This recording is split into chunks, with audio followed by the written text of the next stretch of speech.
So now let's come to business and industry analysis. Also finding the comparative advantage which a company has. So let's straight away first tackle industry analysis. Industry analysis, it depends on the kind of approach which you follow. So there are two kind of approaches in fundamental analysis. One is top down, another is bottom up. In top down, you first decide the industry, and then within that industry you decide which are the companies which will benefit the most from whatever expectations you have. That India is a infrastructure story, so everybody is asking for better roads, better power supply, etc. So a lot of people might be taking this call that infrastructure sector should grow. Then the decision is made that we need to invest in infrastructure related companies. Now out of infrastructure related companies, which companies, that is the now stock selection. On the contrary, if we go for bottom up selection, stock selection, like the approach which we follow, we do not differentiate between companies based on their sectors. We just use our filtering criteria. If we are able to find companies which are growing their sales well, growing their profits well, they are unleveraged, they are generating a lot of cash, and they are run by a good shareholder friendly management, then irrespective of whatever sector they are, whether that sector is growing, non-growing, we are indifferent, we would be able to take a call on that company.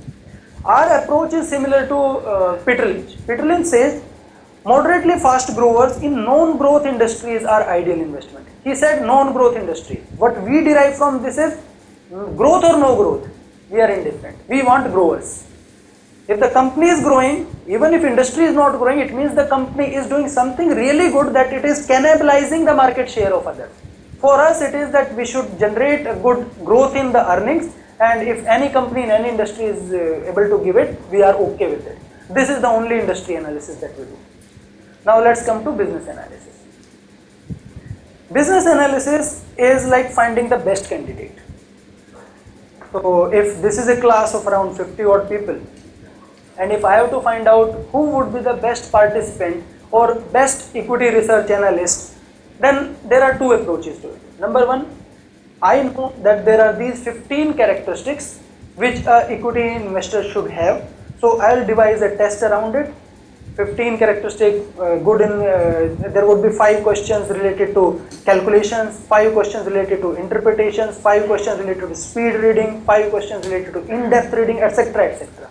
So all these multiple things, and I'll administrate a test to everybody. Whoever scores the best has got the higher probability of coming out to be a good equity investor. That is one approach. For that, I need to know what all are the characteristics of a good business or of a good analyst. There is another approach, again reverse engineering. I use reverse engineering a lot in my stock analysis. Second is, I asked all of you to provide me your resumes, and then I try to find out who are the people who have always been among top 10 percentile of the class in 8th, 10th, 12th, graduation, post-graduation, as well as in job. So those people who have consistently done well over last 15 years of their career as schools and career, there is higher probability that if I take a bet on them, then some out of them, or maybe probably all out of them, will keep on performing good going ahead in field. That is the underlying assumption. Same thing we apply in equity markets also. So here also, to find out competitive advantage or the best guy out of the lot, there are two approaches. One is primary approach. In primary approach, what you do, you visit company stores, you meet competitors, you meet employees, you meet dealers, you meet distributors, you interact intensely with the consumers, positive, negatives, etc., etc. So that is primary approach. Secondary approach, like resume. What is the resume? Resume is financial performance. You try to see what is the financial performance of the past. You try to find out reasons for each behavior of each of the numbers. Like we saw, operating profit margin, if it is stable, why it is stable? If it is increasing, why it is increasing? And if we are able to get that comfort that whatever numbers or whatever resume of this company is speaking, we are okay, we consider that this is because of some good inherent qualities of this company. So we might abandon or we might skip the primary approach and we accept the secondary approach to find out what is the best company. Just like finding out the best candidate, whether you find out the qualities, which are the good qualities, and whoever scores best, or simply ask for the past performance and try to deduce that whether this past performance is a fluke or this past performance is because of some good qualities of the person. Now let us take the second approach and try to find out how we are able to find good companies.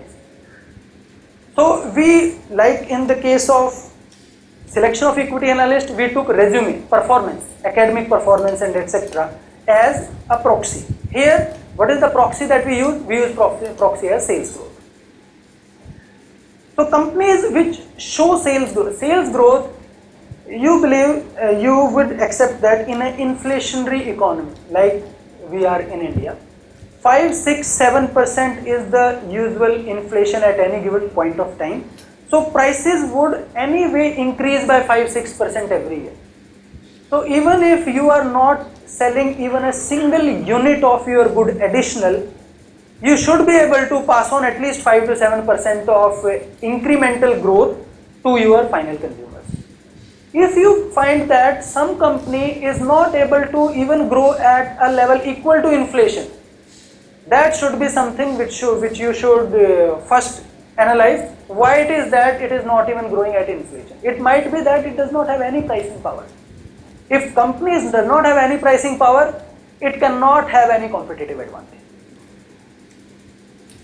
Another reverse engineering example, if you find that company is growing at 20-25% year on year, that deserves further in-depth analysis, that what this company is doing, that it is able to grow at such pace. And if we are able to convince ourselves that the growth which is there, it is because of inherent business or management characteristics, it means you have found a potential winner. So first thing is sales growth. If growth is not there or less than inflation, it means advantage is not there. So this is part one. Now sales growth, we have to analyze it deeper. What is the first step? Is compare it with peers. Many a time when good times for any industry come, most of the players of the industry, they show good performance. So if you find that all the players of the company have grown at the same pace, it means the company is not doing anything special or anything different. It is only because of the tailwinds of the industry that it is moving ahead. So there are many times some industries which are able to provide you exact peers. Say automobile industries, small car segment, many players would be giving the same proposition. So you can compare them like to like. But in cases like specialty chemicals, where Vinti Organics is producing 1 or 2 products which are 60-70% world market share, it becomes difficult to find exact peers. So this comparison becomes more relevant for companies which have got similar peers. So like in the previous example, when we compare Vinti Organics with SAIL, many times question get asked, why do we compare companies from two different industries? Here also, it depends on the approach which you follow. If you follow top-down approach, you have decided on infrastructure sector. Now you will compare all companies within infrastructure sector. A bottom-up investor is not fixed to any particular sector. So I, as an investor, when I compare companies across industry. I'll compare a textile company sales growth with a pharma company sales growth. I'll use a sales growth of a steel company with the sales growth of an IT company. I need growth. So whichever company gives me growth, so we do compare companies across industries. But in this step, comparison with peers, we compare it with companies of the same industry. So as to know whether whatever good performance is there, is it by fluke, or that it is by chance it is there at the right place at the right time, that the central government has put some anti-dumping duty on imports from China. So all the anti-dumping duty has been put on radial tires from China. So all the Indian radial tire producers will suddenly start showing good growth. So we need to differentiate. Now comes second thing. We have now seen that a company which is growing at a good pace, and if we are able to find that it is growing more than its peers, it means it is doing something good. Now when we analyze the sales growth, we need to see what is the composition of the sales growth. Whether the sales growth is only related to increase in price hikes, or it is related to increase in volumes as well. Why do we need to do that? Why are we not only concerned with sales revenue figure? Because growth related to only price hikes has got a limit attached to it. Because the moment price rises beyond a point, so many alternative substitute products will fill the market. Like let's take an example of iPhone. iPhone would currently be selling, the latest version would be selling at some 80,000 or 1 lakh rupees a phone. There are a lot of phones with equally appealing features in the range 45,000, 50,000, 55,000. I'm not talking about phones which are 8,000, 10, 12,000 something. No.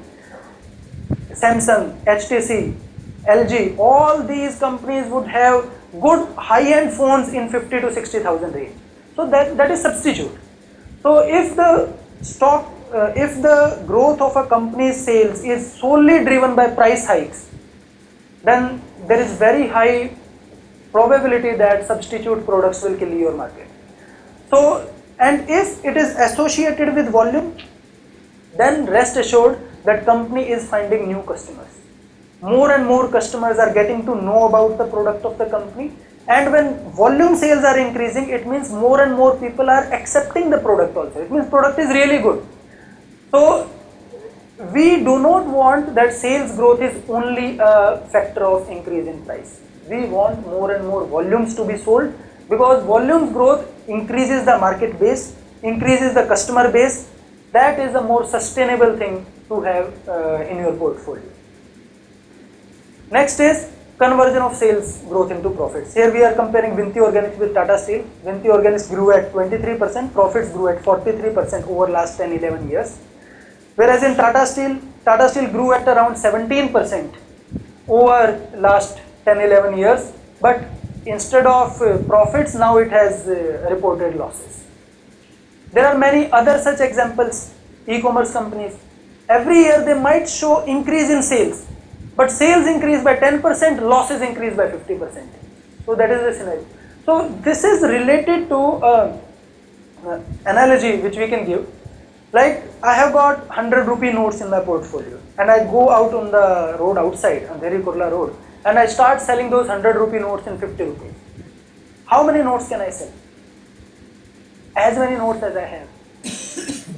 So I can keep on showing higher number of sales, higher amount of sales every year. This year I had 100 notes with me. I sold 100 rupee notes in 50, so my sales is 5,000. But there would be loss of 5,000. Next year I got 200 notes.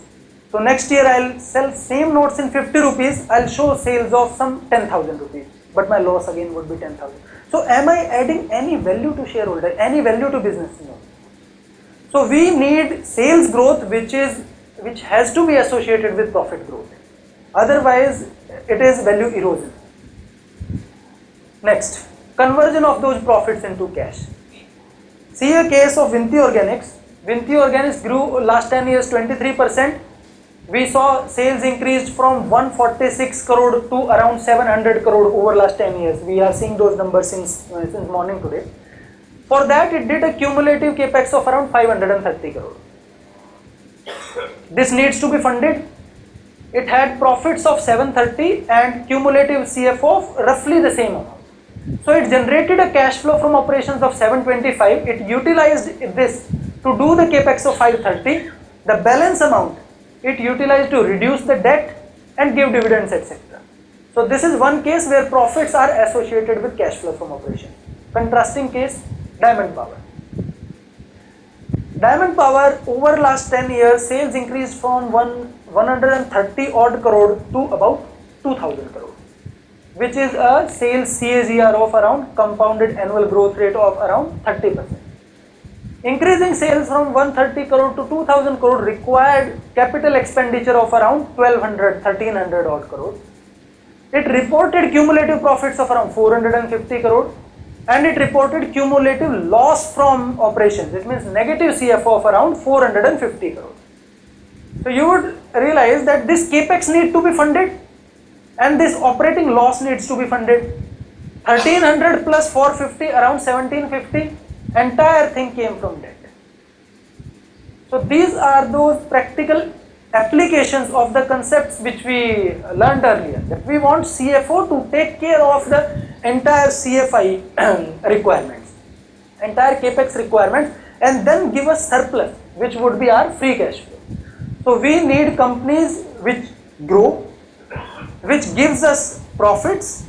Profits are associated with cash, and that cash is sufficient enough to fund the capital requirement for growth.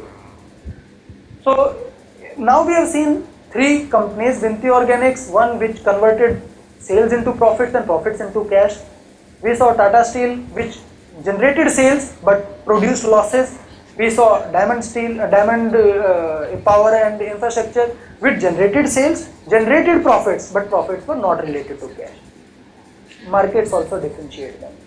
So this is the share price movement from 2010 October to November 2017, last 7 years. So this is the maximum history which I could find on Google Finance, where all these three stock prices were, all these three stocks prices history was available. So over these 7 years, Vinci Organics has become almost 12 times. Tata Steel has increased only by 12%. So 100 rupees in 2010, in 2017 it would be 112 rupees. Hello. And Diamond Power has eroded 90% of the value.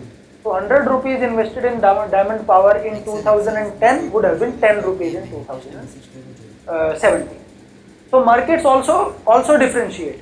If not today, maybe after some time, like in case of Vinci Organics we saw, within 1 year market realized that whatever was the decline in sale price is not related to any impairment of the business. Profitability is still there. So from 650 price came down to 370, and then again it rose to 1000 plus.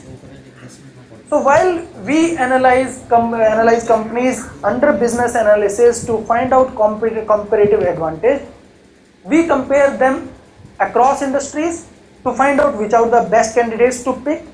Like we simply put a filter, and whatever are the 20 odd companies which came, we would analyze all of them. Then we see within peers how these companies are behaving. If all of them are growing, it might be because of some common central government action. But if one company stands out among all the peers, it means it is them doing something good. We need to study more about it. Then the sales growth has to be converted into profits, profits have to be converted into cash. If we are able to find a company which is growing at 20-25%, which is growing more than peers, and that sales is associated with profit, associated with cash flow from operations, and it is run by good management, we are willing to take a call on that company irrespective of the industry. So with this, we have come to the end of business analysis. Yes, please. Yes. Historical analysis. Yes. Going down a good battery of 5 or 10. Yes. What about certain opportunities?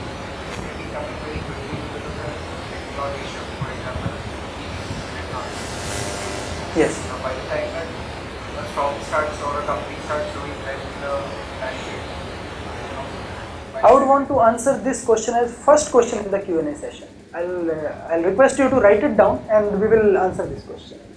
Yes, please.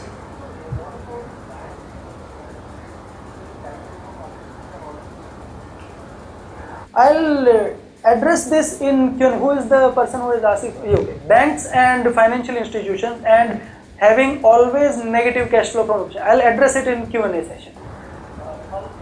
Yes, please.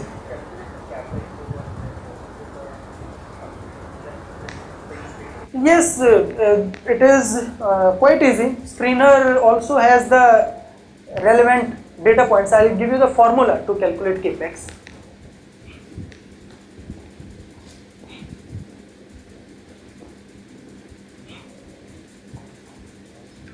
So there is something which is called gross fixed assets, and then there is something which is called accumulated depreciation. You reduce accumulated depreciation from gross fixed assets, you arrive at net fixed assets. Whatever you add into your fixed assets gets added at this level. So gross fixed assets of year 0 plus capex is equal to gross fixed assets of year 1. So this is one equation. The second equation, because gross fixed assets most of the times is not a part of this export to Excel and many other financial data sources. What they report is they report net fixed assets. How do we calculate? They report net fixed assets plus CWIP. So we use both of them because whatever capex you do, if it is still under construction plan, it will not go into fixed asset, it will go into CWIP. So how do we calculate capex using net fixed assets and CWIP? So this is the number of year 0. This will get reduced by depreciation for a particular year, and you will increase it by capex by investing more money. This will give you net fixed assets plus CWIP of year 1. You simply rearrange this equation and you would be able to find capex.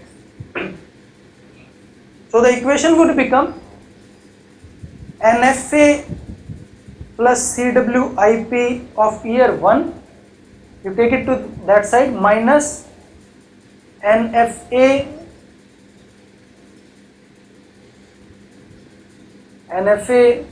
plus CWIP of year 0, depreciation plus depreciation. So this would be your capex. So these are two formulas. You can use any one of them if you are reading annual reports, which will give you the value of gross fixed assets. You can simply see how, by what amount gross fixed assets have increased in a particular year, it would be capex. But if you are using export to Excel of screener, etc., it does not have this, but have each of these three items. So you can use this formula, simply rearrangement of the equation, and you can arrive at capex. Now we are coming to valuation analysis. Yes, Excel template has this calculation. So valuation analysis.